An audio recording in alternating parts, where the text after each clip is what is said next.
How's it going, everyone? Jimmy here for this week's Tackle Talk Thursday. Got a very fun one for you guys. I hope everyone is surviving this cold tundra we have moving through the area. It opens up some unique opportunities for some ice fishing. I've heard some of the rivers over here have 5 to 8 inches of ice, and then a lot of the ponds are completely iced up. So you can get out there, drill holes, drop some lines down. I'm kind of going to show you the ways to do that. We'll start off, there's 2 main methods. One's gonna be tip-up fishing, one's gonna be fishing with like a little ice rod.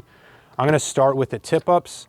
Very, very simple. The only things we don't have here for ice fishing are tip-ups and augers. I have everything else you guys will need, but if you were gonna set them up, normally we run 20 or 30 pound braid on the tip or on the spool of the tip-up, and then we'll run 6 or 8 pound leader off of that, maybe 15, 20 feet, and adjust if you're fishing a little bit deeper water. And then all you're gonna do is attach a hook on the end of that line, and then we'll put a split shot a little bit above that just to help it sink down through the ice. Hook selection, you can go with either circle hooks or octopus hooks.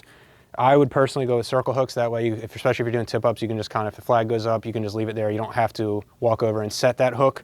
But if you are fishing octopus hooks, just make sure you're setting that hook when you grab the line. But those are going to be your hook options. I'd be fishing something small, anywhere from like a size 1 to a size 4. And then split shot doesn't really matter, just enough to kind of help get the minnow down. And then yeah, as I'll talk about that too, minnows are kind of the main bait we're going to be using on there. You can also do wax worms or any type of mummy worm and stuff like that, but I think minnows are going to be your best bet for sure.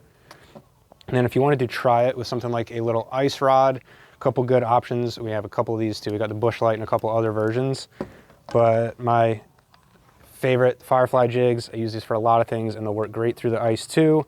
I also have the Strider flies from Eurotackle. These have a very, very unique fall to them. Those rubber legs kind of catch water and glide it down. It's a very, very cool one. And then we do actually have some Northland ice fishing jigs. You could tip with a grub or tip with a minnow. So if you guys want to try real ice fishing jigs, we also do have those. And yeah, I got a couple different combos for them. And then the last accessories I think would be necessary out there.